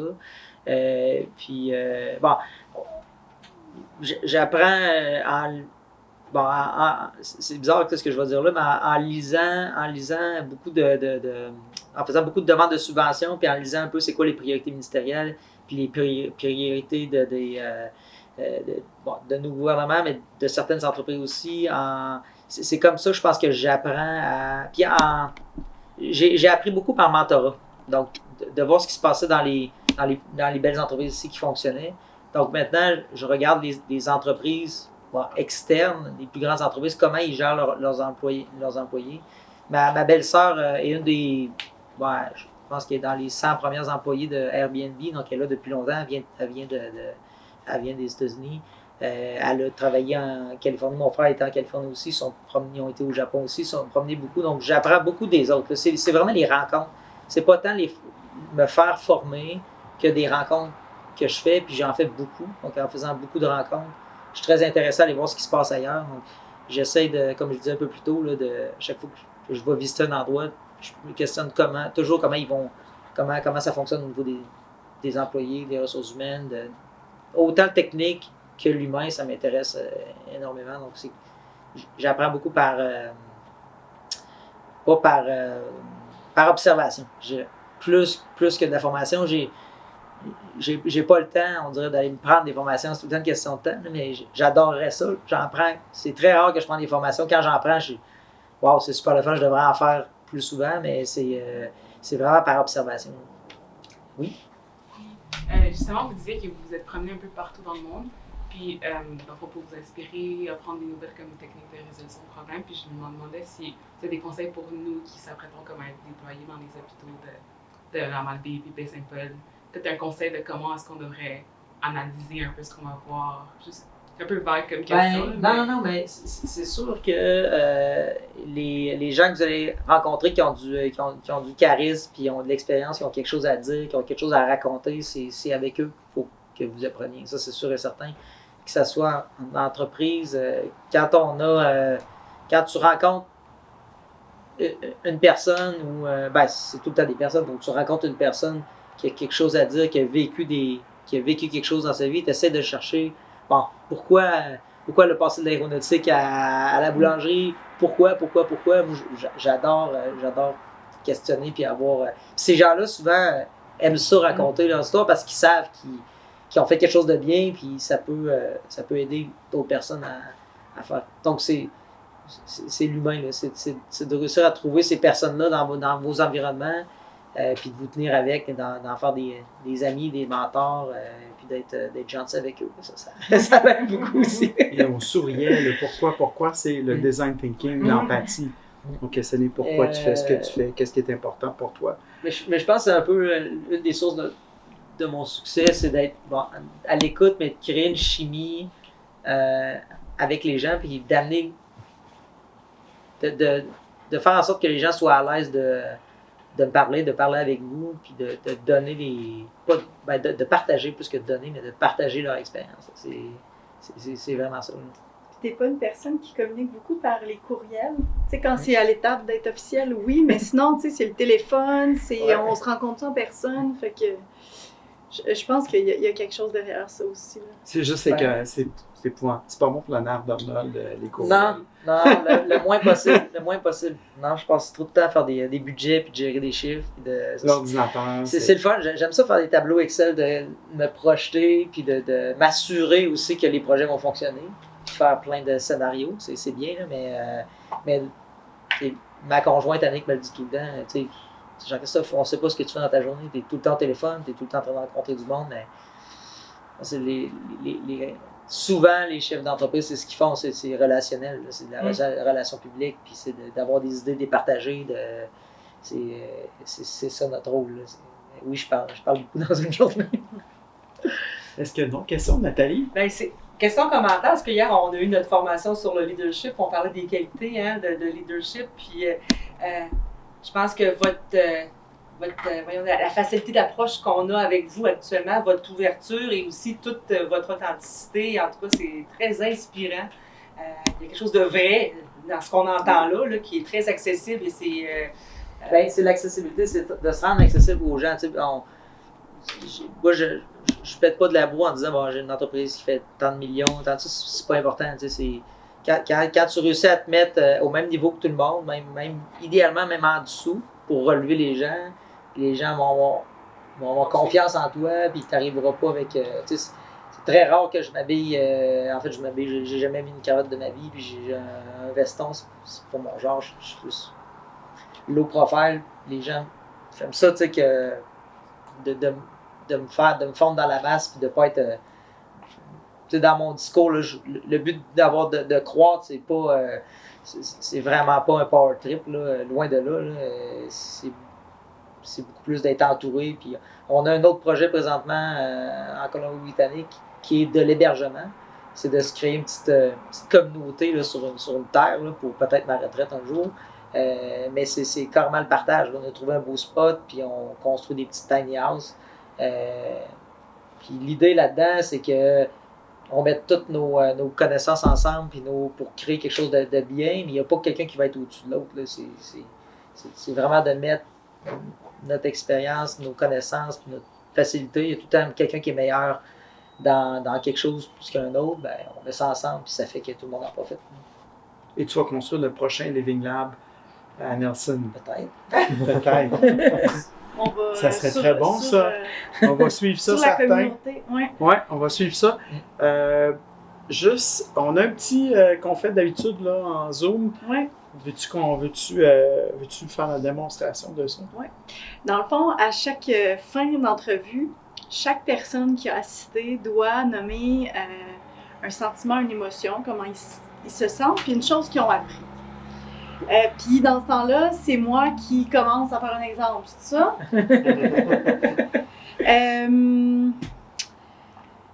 J'ai appris quand même plein de choses.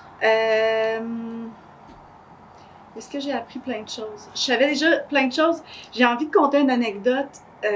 La première fois que j'ai rencontré Jean-Christophe, ça fait vraiment beaucoup d'années. Je te l'ai déjà conté, je pense, Jean-Christophe, que je me souvenais de ça. On sort d'un gala, d'une levée de fonds pour, je pense, la fondation de l'hôpital. Je suis pas certaine. Puis on est au Germain-Charlevoix, puis là, on est une gang, puis on est en train de sortir, puis de s'assurer que tout le monde est correct pour rentrer, parce qu'il y a eu un peu d'alcool, puis tout ça. Puis Jean-Christophe, il dit « Non, je suis correct ». Fait qu'on part, et Jean-Christophe, qui vit quand même là, vous voyez où il vit, de Baie-Saint-Paul, part à la course puis rentre chez eux à la course. Puis ça, là, ça... Non, mais ça, je trouve que ça décrit le gars qui est comme... Il n'y a pas de problème, il voyait que c'était son sport de la journée, tu sais, puis quand il aurait pu aller un taxi, là, mais non, tu sais, fait que c'est un gars qui est down to earth, puis qui est facile d'approche, puis... Donc, moi, je trouve c'est ce que tu as appris? Non, parce que j'ai pas tant appris parce que je connaissais quand même. On se connaît bien. On se connaît bien. Mais j'avais envie de vous partager ça parce que ça me fait... je vais toujours me souvenir de ce moment-là, Jean-Christophe, parce que c'est vraiment lui. Là, il y a toujours une autre façon de penser. Puis comment je me sens? Ben, je trouve que ça a été un beau moment. Je me sens calme. Je vois la perspective. On voit loin, puis je vois la perspective d'un été assez magique dans Charlevoix. Puis je trouve que ça commence vraiment bien comme premier grand entretien. On devrait en faire entre 7 à 10 peut-être pendant l'été. On devrait toutes les faire en personne ici même. Sur le balcon de Jean-Christophe. C'est historique. Si on part un concept. On va venir tout le temps. Hey, t'es-tu là? On va rentrer. Puis le soir, là, vous partez la petite flamme. Là. Oui. C'est magique aussi. Là. Il y a toute les lumières de Baie-Saint-Paul avec le petit feu. Non, c'est une belle place. Une belle place de vie. Je vous souhaite pas trop de moustiques cette année. Il y a un an sur deux qui en a un peu plus. Peut-être. Les insectes vont bien cette année. Ouais. C'est bon. Fait que vous êtes obligé d'être aussi long que moi, mais alors, Simon... une chose que tu as appris aujourd'hui, puis comment tu te sens après ce moment-là, Simon? Ben, j'ai appris toute votre histoire, en fait. Puis ben, ça m'a inspiré beaucoup, honnêtement. Parce qu'en fait, moi, je fais un MBA, fait que je m'intéresse depuis... Médecine et MBA en même temps. OK. Fait que je m'intéresse quand même juste aux compétences en affaires, mettons marketing, puis je trouve que ça fait rendre différent de ce qu'on voit en médecine, là, des cours de biologie, puis c'est super cellulaire puis petit, là, mais comme c'est le fun de voir en même temps d'autres choses. Puis j'ai appris aussi que c'est possible de passer de l'aéronautique à la boulangerie. Ah oui, ça c'est ça. Fait que, faut juste être ouvert d'esprit, puis tout est là maintenant. Là, l'information est... C'est quasiment un problème, il y en a trop. Je sais pas laquelle est vraiment vraie ou par où commencer, mais l'information est là, on peut faciliter. Ce que je retiens aussi, c'est que, comme dans le livre qu'on est en train de lire, Humble Inquiry, c'est de se mettre accessible, de se rendre accessible aux autres, puis de ne pas se mettre au-dessus, vraiment écouter, demander, puis vous dites que c'est vraiment dans les relations que c'est vraiment important. C'est là que les gens vont être beaucoup plus aptes à partager leur savoir. Merci. Comment tu te sens? Ben, inspiré. Inspiré. Je dirais aussi... Je dirais calme. Son smart. Alexandre. Ben, ouais, dans le fond, j'ai vraiment aimé ça qu'on ait pu te poser des questions comme ça. Puis j'ai appris que c'est encore possible d'innover dans quelque chose que ça fait des millénaires que tu sais ça roule, tu sais, du pain t'en manges tous les matins depuis 1000 ans. Puis tu sais c'est comme quasiment réinventer la roue là, mais tu as réinventé le pain avec Charlevoix. C'est fou comment on peut innover parce que les grandes structures de boulangerie ça bouge. Ben n'importe quelle grande structure, je pense que ça bouge difficilement, c'est assez rigide. Donc d'innover dans la boulangerie industrielle, ce qu'on va faire ici, le nouveau centre de production, là, ça n'a rien à voir avec aucune entreprise. On est allé chercher des choses qui sont, oui, de la grande entreprise, mais des choses dans des petites entreprises, on les a mixées en deux.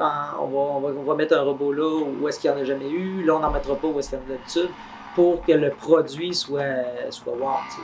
Fait que il y a beaucoup d'innovation, même si, comme tu dis, le pain, ça se fait depuis des années. Non, c'est un très bon commentaire. J'aime ça.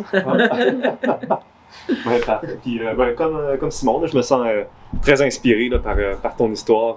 Surtout quand on a commencé avec l'aéronautique les deux.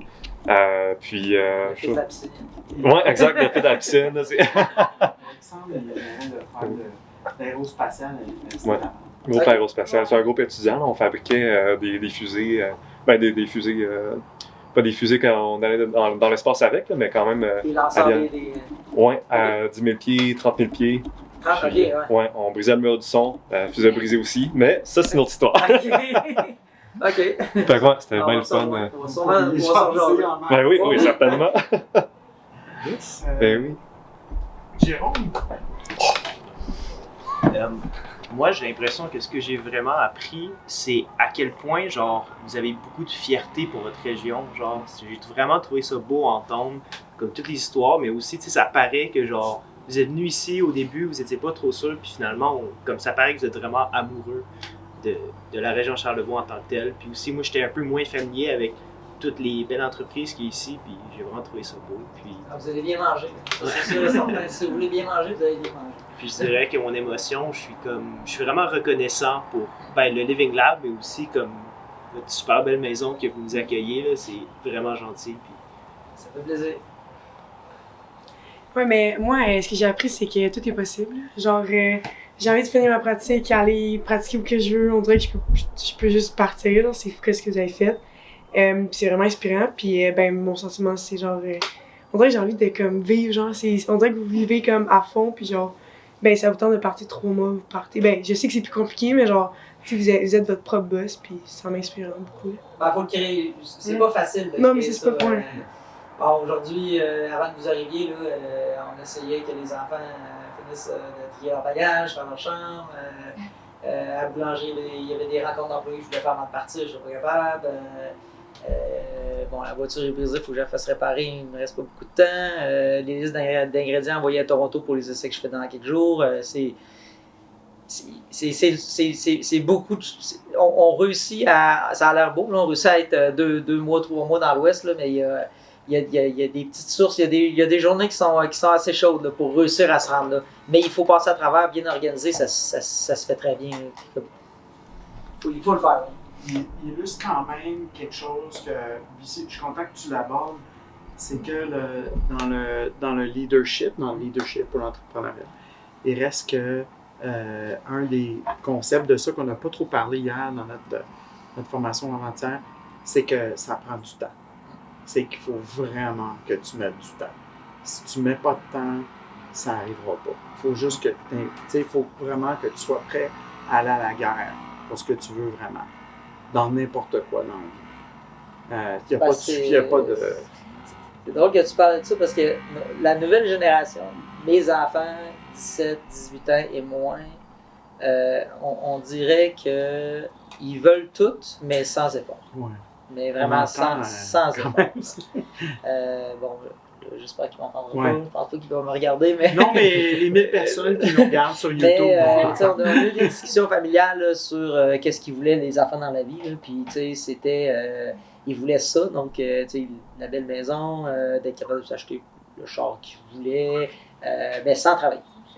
Le travail, non. Non, ça me tente pas. Pourtant, ils nous ont vu travailler là, tout le temps. Là. C'est très questionnable. Peut-être que ton côté psychologue. C'est intéressant parce que j'ai une amie, justement, psychologue, qui me dit, je dis, je travaille beaucoup, j'ai manqué beaucoup de moments avec mes filles. Puis mon amie, elle m'a dit, que je connais depuis, qu'on était en psychologie, elle m'a dit, ouais, mais elle dit, ils apprennent des fois en observant des choses. Ça se peut qu'ils ne vont pas répéter certaines erreurs, mais ils vont apprendre une discipline de travail, ils vont apprendre qu'il faut que tu mettes beaucoup de temps, que les choses ne sont pas données, puis qu'ils t'ont vu toi travailler, ta mère travailler. C'est sûr qu'ils le voient, ils disent peut-être ça, mais ils savent que... c'est sûr. Ton fils vient de travailler à l'hôpital, il a fait des doubles chiffres, qui me disait, comme sur l'entretien, même comme job secondaire, c'est impressionnant, j'ai une belle petite conversation avec ton fils. J'ai l'impression qu'il est bien parti. Non plus. Moi, ce que j'ai appris, c'est plus en général au terme de la semaine, mais surtout aujourd'hui, c'est à quel point on apprend des gens. Parce que toute notre vie, on a appris dans des livres. Puis, tu sais, oui, c'est enrichissant, mais je trouve que cette semaine, ça m'a appris tellement plus que comme juste ce qu'on est capable d'apprendre par cœur.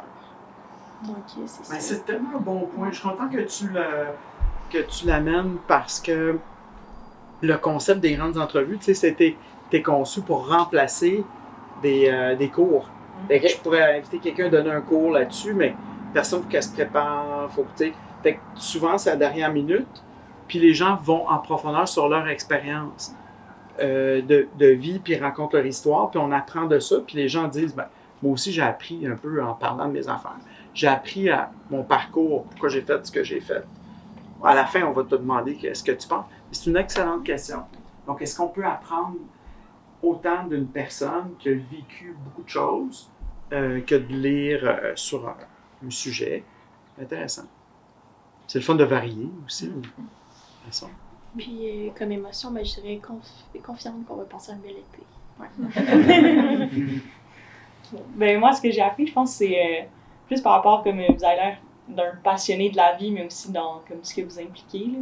Puis, je sais pas, à quel point la passion, ça peut justement t'amener loin, puis à genre, vivre ta vie de rêve, là, un peu. C'est ça, fait que ça, je trouve ça vraiment beau. Puis, une émotion, je dirais, je sais pas si c'est bon, là, mais comme familier, vous me faites vraiment penser à mes parents, pis tout ça, puis j'avais comme, fait que c'est ça, puis je trouve que toute l'entrevue, j'étais, ils ont encore ce point-là en commun, pis tout ça, fait que je trouvais ça beau et... C'est ça. Quand ma tante, j'ai pas tort, c'est pareil. Mais il n'y a pas l'âge de tes parents, OK? Les parents sont jeunes quand même, c'est correct. Moi, ce que j'ai appris, ça résonne un peu avec ce qu'elle a dit, mais dans le fond, j'ai juste de finir le livre Humble Inquiry en conduisant ici. Puis, comme c'est de la théorie, la personne explique avec des exemples. Et là, je trouve qu'on a vraiment comme personnifié ce qui était dans le livre.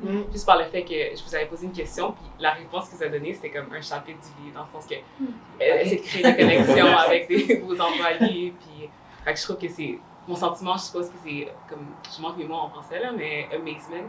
En le sens que, comme, ce qu'ils écrivent, c'est vrai. Ça se peut. Ouais, ça se peut. Non, t'as pas besoin de formation. Tu pourrais les donner. Moi, je dirais que ce que j'ai appris, c'est que nos chemins ne sont pas déjà tous tracés. Je trouve ça quand même beau à voir parce qu'on en a parlé plus tôt aujourd'hui, on est vraiment dans un milieu qui est cadré. Puis on voit avec votre expérience que vous avez commencé dans un cadre, mais que vous avez pris votre propre chemin. Je trouve ça inspirant.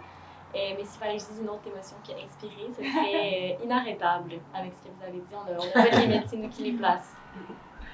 Ouais, vous allez avoir besoin d'être inarrêtable là, dans votre carrière. Moi, je dirais que ce que j'ai appris, c'est comme l'importance du partage. Dans toutes les sphères de vos vies, tu sais, juste la maison ici ou comme l'investissement que vous avez envers les gens qui vont venir travailler pour vous sans rien attendre en retour. Puis, je pense que vous avez décrit un peu aussi de qu'est-ce que vous avez reçu, mais tu sais, l'importance du partage, comme quand on monte, de redonner, puis comme quoi ça fait partie de vos motivations. Et moi, mon sentiment par rapport à ça, c'est que je suis comme rassurée. C'est un peu bizarre, mais de savoir qu'il y a des gens comme qui montent comme ça, puis qui restent humbles, qui restent, je sais pas, comme autant centrés sur l'important. Sur l'humain. Oui, c'est ça, le partage. Je trouve ça bien inspirant. Merci. Ben moi, je vais continuer dans le même esprit. J'ai aimé beaucoup justement cet aspect-là de l'humain parce que, bon, moi, j'étais infirmière de profession, gestionnaire longtemps et je disais toujours, ben, il ne faut pas oublier pourquoi on est là dans un hôpital, c'est pour les humains, tout ça. Puis le bout qui est le plus difficile, moi aussi, ça a été de gérer le manque de personnel, ça a été dans les manques d'humains, justement. Puis là, on parle d'une entreprise de pain, mais c'est les mêmes choses quand même. C'est à un autre niveau, mais c'est les mêmes choses. Puis ça veut dire que c'est transposable. Les expériences d'un dans sa vie de gestionnaire ou d'entrepreneur peuvent se transposer et d'où l'importance de se communiquer, de se transmettre tout ça. Et ça vient vraiment donner un sens à ce qu'on est en train de faire. Ben, on l'a dans notre entreprise, on a eu un très bon boulanger pendant une certaine période. Là, c'était une sommité. Pour moi, c'était un des meilleurs boulangers au monde. Là. Mais c'était quelqu'un qui était incapable de communiquer. Il parlait pas de la bonne façon. C'était mieux qu'il parle pas là, quand il parlait. Là. Parce que ça l'a causé énormément de frustration, puis même des démissions. Mais cette personne-là, c'était un grand livre, mais pas capable de partager ça. Donc, c'est dommage parce qu'il y a des gens comme ça qui ont des talents, mais qui sont pas capables de le partager puis de faire vivre un peu aux autres. C'est aussi bien avoir un peu moins de talent, un peu moins de choses à partager, mais des partager. La gratitude, je pense que c'est le sentiment qui m'habite actuellement. La gratitude par rapport à tout ce qu'on a la chance de vivre actuellement. Là, voilà. Merci, Nathalie. Julie? Ce que j'ai appris, en fait, je pense que c'est la thématique de ma semaine, là, avec la rencontre aussi d'hier. C'est quand tu parlais de robotiser et d'automatiser les choses, puis que vous aviez parlé de communiquer avec les employés, puis de dire lesquels, qu'est-ce qu'on peut automatiser, qu'est-ce qui est mieux pas, puis de dire, OK, bon, comment on arrime la technologie avec l'humain, puis de faire en sorte qu'on prend le meilleur des deux, puis à quelle étape. Fait que je trouve ça, tu sais, je trouve ça intelligent, puis que ça n'a pas peur d'avenir, mais que tu tournes dans l'avenir sans nécessairement de laisser l'humain. Fait que on dirait que ça me réconcilie aussi avec tout ce qui s'en vient, puis tout ça. Puis l'idée aussi de dire, on entend parler du manque de personnel, mais pour tout ce qui est important, c'est le défi, c'est pas juste de créer des jobs, mais de créer des bonnes jobs, tu sais, puis qui vont donner aux employés ce que toi, tu es capable d'avoir aussi dans une certaine mesure. Moi, ça, j'ai trouvé ça très beau. Puis le sentiment, c'est comme plénitude, reconnaissance, un peu d'admiration aussi. Puis tu me fais beaucoup penser à... nous, on a fait un spectacle de cirque avec la compagnie Les 7 doigts de la main. Puis il y a eu un entrevue avec recherche médicale. Puis Patrick Léonard, qui est un des gars des 7 doigts de la main, fait beaucoup... C'est vrai, penser à toi. Un peu le même fait, un peu casse-cou. Tu sais, lui aussi, il a comme... Tu sais, là, il a sa grosse business, Les 7 doigts de la main. Puis là, il veut se partir... il est en train de se partir en camping avec des tiny houses, avec une conscience environnementale. Fait que si à un moment donné, vous pouvez vous parler, ça serait super. Mais tout le long, je suis là comme... Si on dirait Patrick, mais bon, en même temps, t'es ta propre personne. Là, oui. Non, c'est bien correct. Mais ça, j'en ai pas beaucoup parlé, mais c'est un point... On automatise, on robotise, on mécanise, mais je le dis tout le temps, il faut que ça reste à l'échelle humaine. Donc, il faut tout le temps que l'équipement, puis l'intelligence artificielle, tout ça, reste à notre service et non le contraire. Puis là, on est rendu à la limite des fois. Nous, on va automatiser tout ce qui est lourd pour les boulangers, ce qui n'a pas de valeur ajoutée pour le boulanger. Là. De se casser le dos à sortir de la pâte d'un pétrin. Au début, moi, je le faisais parce que je faisais 100 kg de pâte par jour, c'est correct. On l'a fait un peu plus tard, on faisait 1 tonne de pâte. Et là, si on fait 10 tonnes de pâte, je veux dire, c'est presque des esclaves. Il faut qu'on engage des gens qui... Il n'y a personne au Québec qui veut faire ça. Puis, de toute façon, on va robotiser, on va automatiser cette partie-là.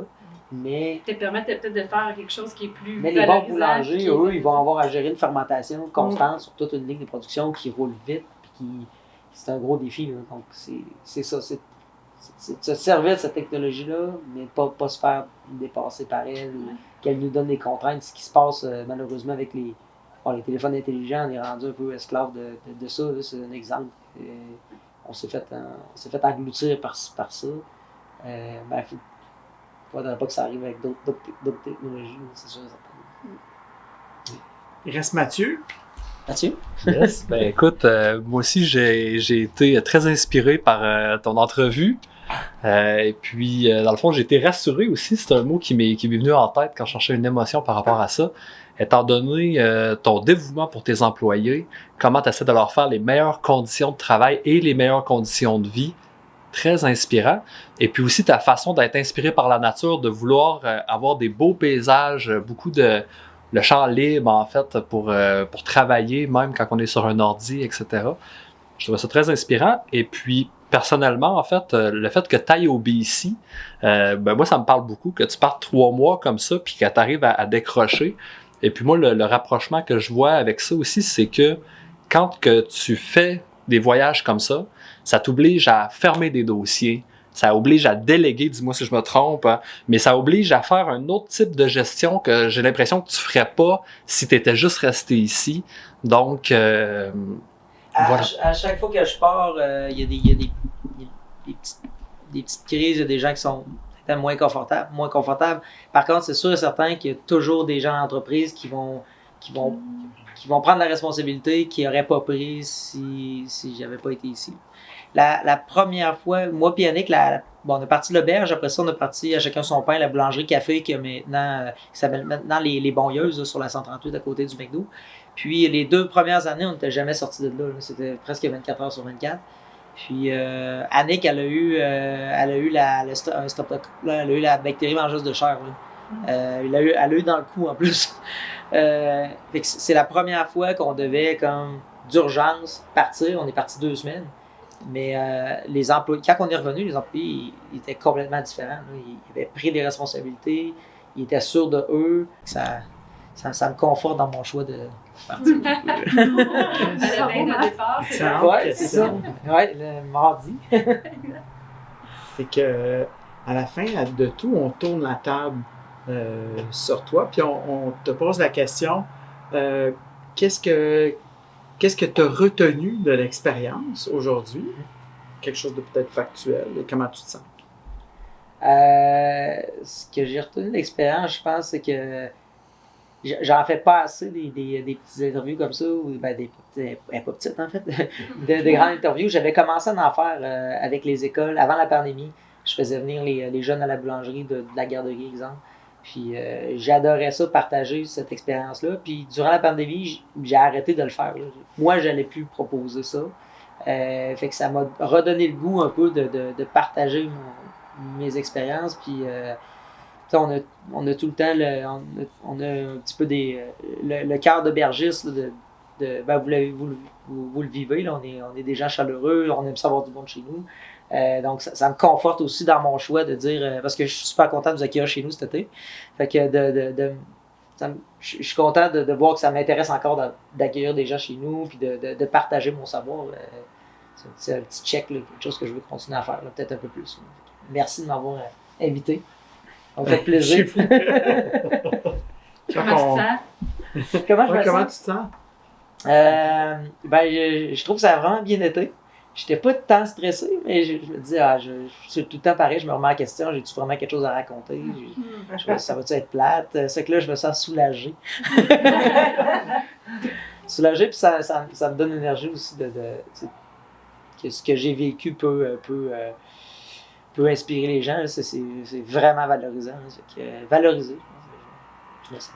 Fait qu'avec l'aide de Jenny Barrette, coordonnatrice du Living Lab Charlevoix, et grâce à toi, on a interviewé cet homme extraordinaire, cet entrepreneur extraordinaire qui a pu inspirer pendant plus d'1 heure 10 étudiants en médecine et tous les gens qui auront le plaisir de regarder cette entrevue-là.